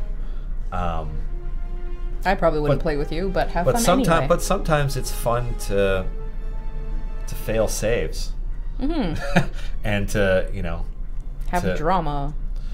Yeah. Yeah, I mean that's one of the reasons why I like watching dice camera action, is because like you're watching something that is intense and emotionally driven. The characters on it really care about each other. Some would say metagaming is the wrong way to play, but then you just have to agree with the people you're playing with. Like if you have a whole table of people who want to metagame, then it's by default not wrong, right? Yeah. And also, like, I think that how your DM approaches those things, because, I mean, I played D&D in a time when, like, rolling a 1 meant that, like, things didn't just go wrong. It's like, oh, you tripped and, like, you literally, like, your sword goes through your calf. And you're like, oh, crap. It's like, you take this much damage and, like, you're going to have to spend the next turn pulling it out, like, or whatever. And then there are ones where it's, they think up more creative ways to have unintended consequences. What was it, a couple days ago when you had conjured your spiritual weapon was an anchor that was swinging through the air like a pendulum, and Peter critically failed when he went to run past it, and just like it clocked him and took him out. Yeah, and I rolled like a 5 on damage, and my wisdom is +4, so and his poor that's the rest of his health. His poor roguey health. Yeah, and that was great. That was a wonderful moment. Like I thought it was funny. That was pretty funny. Yeah, it's like, oh, ooh. And there was the very brief, like, do we loot before we wake up the thief? Yeah, that was good. And it's just like, the unexpected is kind of what makes it such a joy, I think, a lot of the time. Right. Yeah. Mandar B, so you're asking about the tavern background, which is only used for the news view, which I'm not going to swap to because... Cat's drawing my super nice guy, but Michelle, one of our artists, did that, and we are going to make that available actually, if it isn't already. Because it has in-game assets as part of it, like there's like beholders on the tapestries, the iris beholder specifically on the tapestries. We wanted to make sure that it was okay for us to share it, and it is. And so maybe what I will do after this stream is I will post it somewhere or something and share it so that people have access to it. Because it's cool. It's very good. Yeah, I don't have the file. I have the video clip. Oh yeah, because like it's got like the candles are moving and the tavern fire is kind of animated. But we can release that. Is there anything else specific to the visuals of Veshok? Let's see. He carries a shield, but it's just any old shield. Now, him being a Shadowkai and from the Shadowfell, and his patron being the Raven Queen, everything is probably a little bit more black, thorny, and feathery. Yeah. Just kind of across the board, especially the shield and his sword when he has it summoned, which is actually going to be in his demon hand a lot of the time. It's just a long sword that made of obsidian that has sort of like obsidian stone spines running along the edge. And like feathered and like raven claws and that kind of stuff. Cool. Yeah. That's not here this time, but it's cool anyway. Not at the moment, but that's kind of the deal with him. He's just right. As he knows his aesthetic. Yeah, like I like the color black and no other color kind of dude. Yeah. Right.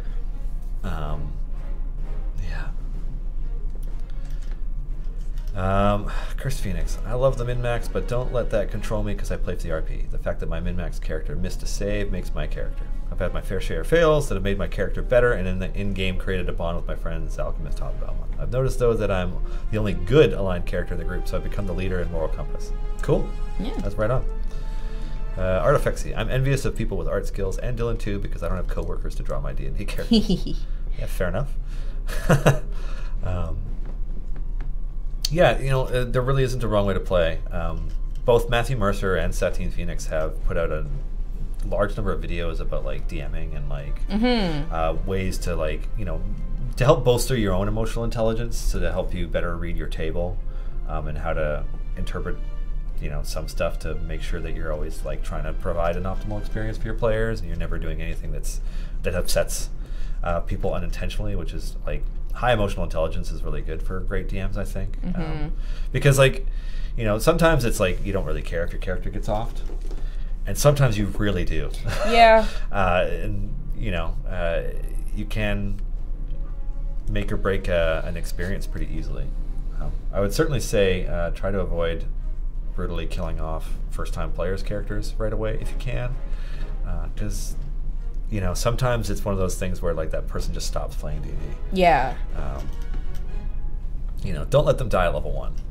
There's also like, you know, it's totally okay to make mistakes. Just be adult enough to talk with your players and let them feel comfortable to come to you to be like, hey, this was really bad for me for XYZ reasons. Yes. Yeah. Yeah, and then like honestly, like every DM has their own style that is. Oh yeah, I'd love to update Java right now. Thanks. Every DM has a style, and it's so like it's just kind of yeah, finding a mix that works for you. I mean, it's just like any other relationship and play experience with groups of players. There's a lot you can do. Tamarand, Royal Gentleman had a great question. Any plans for a monster manual in-game where we can see art and info about monsters we faced? Probably not a monster manual in-game. I understand why people would want one. It'd be really cool, but... Yeah, like an in-game bestiary or a monster manual would be a massive undertaking and a huge thing to put in. And I don't know that that's something that we will allocate our assets and time to. Now that said, generally the reason people ask that is because the monsters we have in game, it's not always easy to find out what type they are, because while they are accurate to what the 5e core books say they are, you know, if you don't know that a frost wolf is a monstrosity, you might be wondering why you chose beasts on Minsk and they don't get a little red icon with a skull underneath them. So you know, we want to make that part easier so that favorite enemies are a little bit easier to figure out. But in terms of putting like the actual monster manual in, or a monster manual in, we're like, this is a beholder, beholders are blah blah blah, and all that stuff. I don't know that that's going to happen. Yeah. It would also like, it would dramatically increase the number of art assets you would need to load at any given time. Yeah, from what I understand, it's like it wouldn't be more artist time because the art's all there, but it would be a lot of programmer time. And it would be a UI, its own UI. Yeah, and a lot of other stuff. That would be art time. Yeah, that would be Adam, all Adam. Man, UI is nonsense. I don't understand it. I hate it all. I'm glad I don't have to do it. Yeah, Darth Details is like, illithids are not humanoid. No, they're aberrations. Which Garwar got that. But yeah, illithids kind of, they just want you to think that they're humanoids. That's all. Yeah. Really, they just want to eat your brain. Or enslave you to help them eat more brains. Yeah. No, actually, the only favorite enemy that targets aberrations is Zorbu, the event champion from a few events ago. It's a gnome with a crossbow that is way too large for a gnome.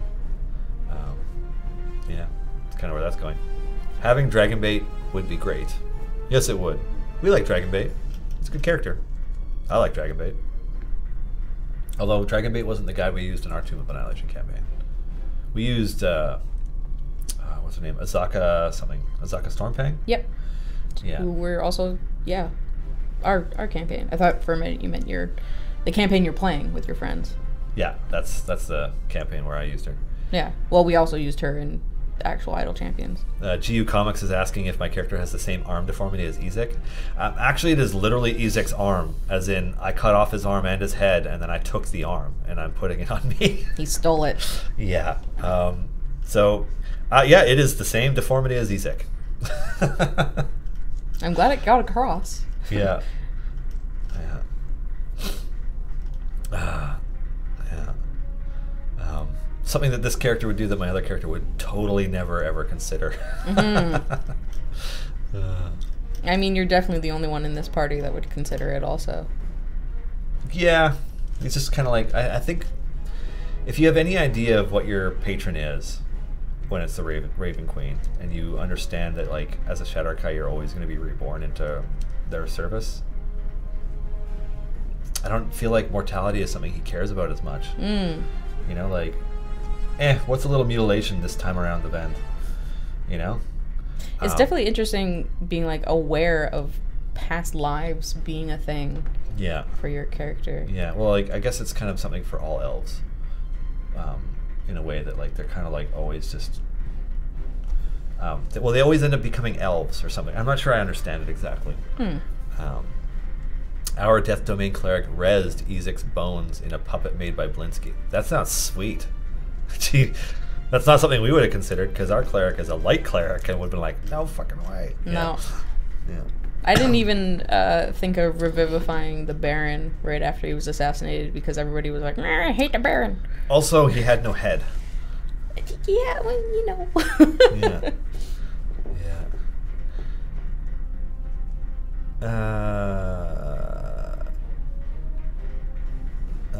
I need to click on the allow thing for that. 1 second. Because it's got the auto moderation going.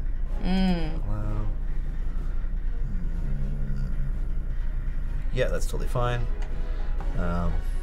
Yeah.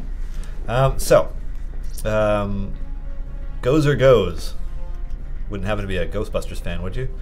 I know D&D people all seem to have an encyclopedic knowledge of the medium, but are you maybe thinking of implementing an in-game encyclopedia of monster types and hero types, etc., so we can be better informed on a hero's specialization choices when it comes to monster types?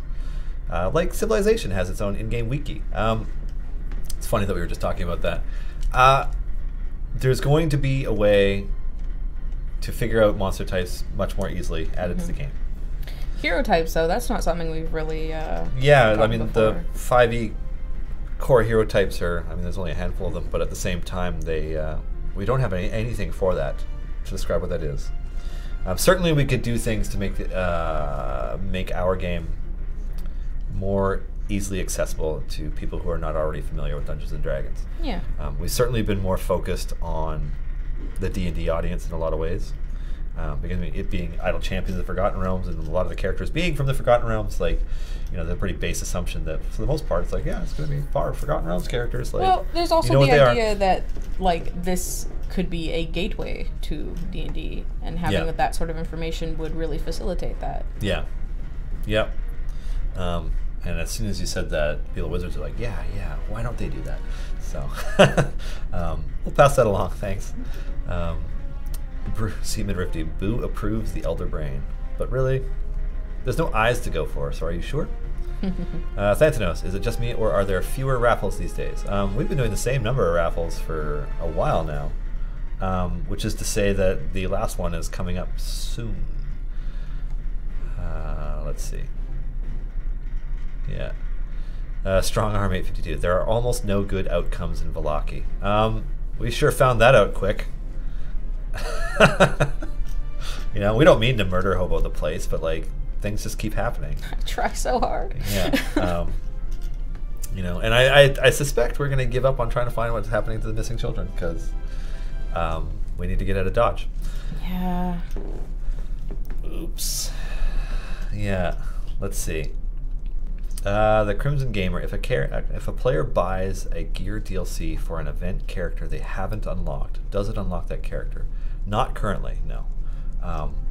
I should say, actually, no, it doesn't, because I don't know if that's actually a feature we're going to add. But yeah, you would have it, and then when you unlock the character at some point, they'll already have that equipment.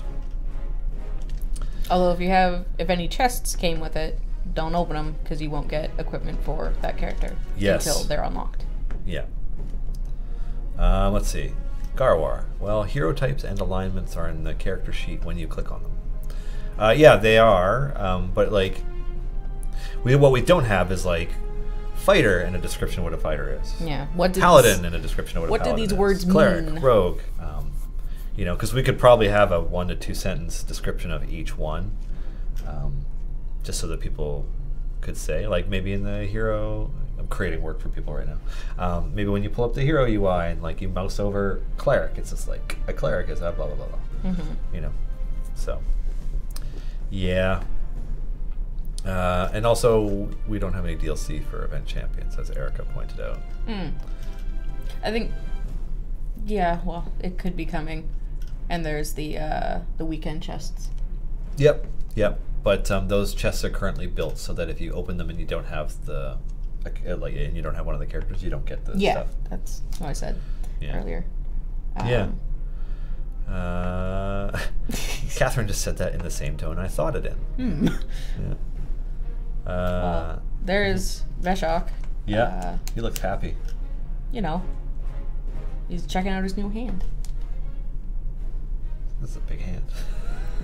I mean, you said. Yeah. I mean, he's an angry dude with a big hand. Yep. I mean, you can make your pack weapon whatever you want, just have an extra big handle. Yeah, no doubt, hey. But I use a shield, so I need that AC. I get hit a lot. Yeah. And I could stand to get hit less frequently.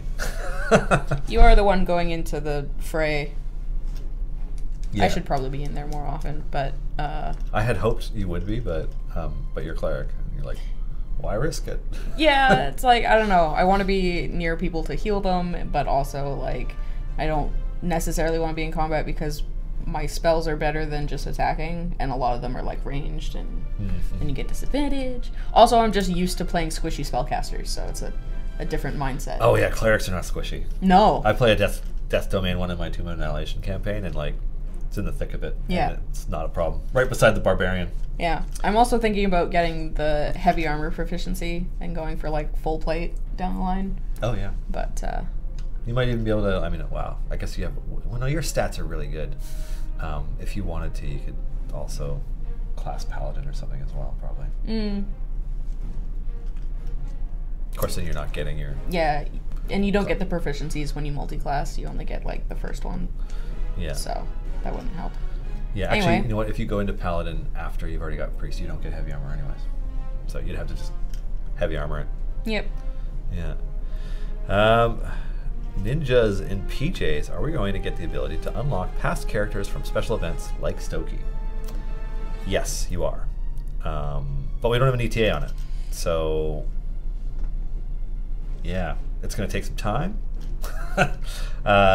It's weird. It's one of those things where, like, we would love very much to be like, oh yeah, it'll come up on this date. You know, like as of this date, we'll have this feature. But just the nature of and the size of our company, and the way that priorities are always shifting around, at least for the dev team and for Justin, it just makes it hard to make any kind of commitment that way.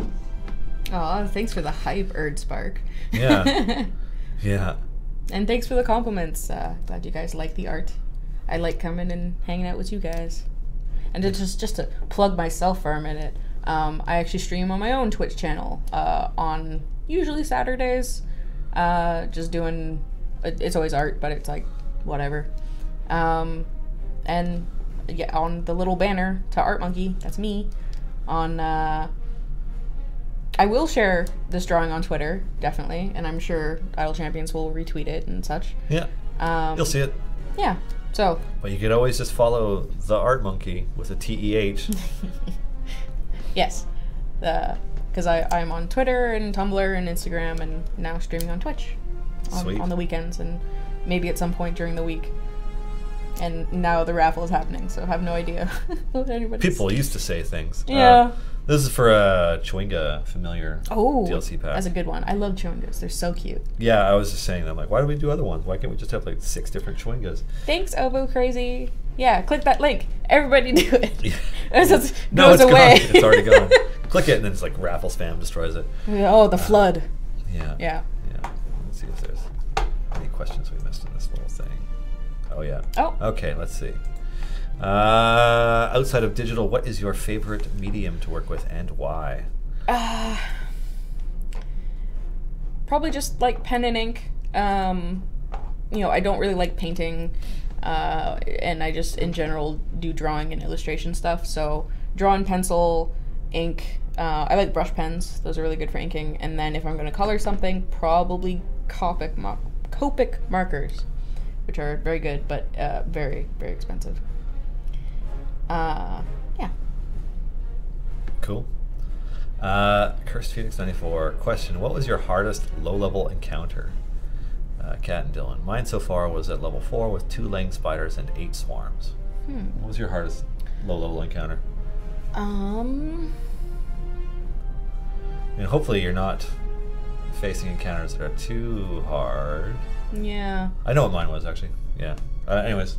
I haven't really had a lot of tough encounters so far in my D&D experience. And I mean, I've only been playing for like a year and a couple months at this point. I'm actually pretty new. Because like the campaign that I've been playing in the longest, I came in when they were level 7, so that's not really low level in the first place. No, you already have good stuff by then. Yeah. I think maybe the one here with the bats and the gargoyles. Yeah. That was interesting. Yeah, it was at a gate in Barovia on our way to Vallaki with Irina and Ismark, and there were 2 gargoyles that came alive, and like 5 swarms of bats or something. A lot of bats. Yeah, and so Adam flavored the battlefield in a really interesting way, I think, where all the swarms of bats were basically just this big cloud that was obscuring everything, so if the gargoyles flew above it, we couldn't see them, and we could attack with like disadvantage or whatever. And he also showed off their ability in a really good way by picking up Ismark and splattering him completely on the ground by dropping him like 60 feet. Yeah, they just flew up and then splatted him. Yeah, so then when Afard, Peter's character, got grabbed, I was immediately like, I have to do something to help him. So he was like exactly 30 feet up, so I ran right underneath him to cast Bless to just give him that little bit extra, because that's all I could do at that point. Yeah, we didn't lose anybody besides Ismark as the NPC, but I'm pretty sure a couple people went down. Did anybody go down that time? I can't remember. I think at least Afard would have gone down. Irina did, but we got her back. Yeah, she got dropped and we managed to like break her fall, but she still got knocked unconscious. Yeah, and it was just like cure wounds immediately. Yeah, in my other campaigns, yeah, in one of them I came in at level 7, so there hasn't been anything low level really. And then the other one is Lost Mines of Fandelver, with a pretty new DM, so things are they're very by the book, which doesn't mean that they're not good. It's just nothing's been too hard yet, which is also good. Just curious what's going on in the game. Is it still going? It is still going. 148. So that's when the characters are overgeared, right? Low-level encounters. Okay, a couple things come to mind. If you're low level and you come across and your DM is enough of a jerk to throw things with pack tactics at you, that can end you real fast with crits, because every attack on you having advantage is a real bad scene. But the one that stands out for me is in my Tomb of Annihilation campaign, and we were level 5, but we fought Nanny Poo Poo and her flesh golem, who were challenge 7. And like we were lucky enough to live, because we shouldn't have. The fight shouldn't have even happened. Our tiefling has no tact, because like we'd investigated the area and like, okay, we're sure that there's something off with this lady, but like, we can stay there for a night and she's amenable to it. The tiefling has like is outside exploring and it's like, hey, can you check these bones? And my character's a cleric. I'm like, yeah, these were gnawed on by a humanoid. And the tiefling's like, hey, Nanny Poo Poo, do you eat people? And I'm just like, and she just like goes invisible and the flesh golem ripped through the wall into the hut. and like our gnome was asleep on the bed already at that point, and just like everything went sideways immediately. And we got very lucky in that the flesh golem rolled poorly, because it could have easily downed any of us in a round, no problem. And it just didn't. We just got lucky. It happens sometimes. Yeah, and I like my cleric was the only one with a magical weapon, so I was actually able to do damage to it, and just kind of like just worked it down until we could finally kill it. But it was just it could have. We were one round away from a TPK at any given point through the whole fight. That's intense. Because that's why you don't pick fights with things that are way more dangerous. Right. If you suspect that thing could kill you, don't poke it. I actually thought of a better answer that I'll try and do really quickly. But when I was DMing, I maybe made something way too hard. So I had like it was a homebrew campaign, and I was trying to incorporate a lot of stuff for the like connected to the characters' backstories and stuff. And so there were two guys who were playing half-brother twin dwarves. Kind of a long story, but they were both giant hunters. So one of the like side quests was there was a town that was having trouble with hill giants. So they went to the lair or whatever, but they also had it was a ranger, a rogue, a bard, and a fighter. So I laid out this whole area and like where all the giants would be, and they just like ran in yelling and not trying to cover their tracks at all. And all the giants like hold up in the like weapons room essentially, and so they got to a hallway where they were fighting a couple, and then I gave them a round where the door from the weapons room was like opening, but they didn't do anything about that. And because it was a big stone door and it wasn't like on a hinge, it was just sort of stood there, they knocked it over onto the gnome bard, who was squished into jelly instantly. And I felt so bad, but they were so into it, because this was my first time DMing, and they were just like, yes, kill him. Wow. And like a round or two after that, one of the dwarves also went down, and he was just staring at me with this grin as I was like, oh no, I don't want to roll. You're prone, you have one like death save left, and there's like 3 giants within 5 feet of you. How do I get you out of this? And he was just like, no, don't get me out of it. And he's like, has his paper up to rip it up. So they both ripped up their own character sheets. That character's dead. Their soul doesn't want to come back even if you resurrect them. Well, the bard specifically hated necromancy and undead, and so wouldn't want to come back. Fair enough. The other 2 characters lived and got back to the city. Probably hates doors now too. And the dwarf did end up resurrecting his brother, but the player played somebody else, which was fine. But that would have been the one. I wasn't a player, I was the DM, and I thought it was terrible. And you killed your party. Alright, well, congratulations. Oh, that's funny. But it's also one of those things where like people don't consider a lot of that stuff when they're building encounters. It's like, what about the doors falling on the person? No, that's not what you're thinking about. You're like trying to get challenge levels right. And like I was trying to sort of play into the party composition. I thought they'd be stealthing and like trying to pick them off one by one, but they literally ran down the corridor screaming, and I was like, oh my god, okay.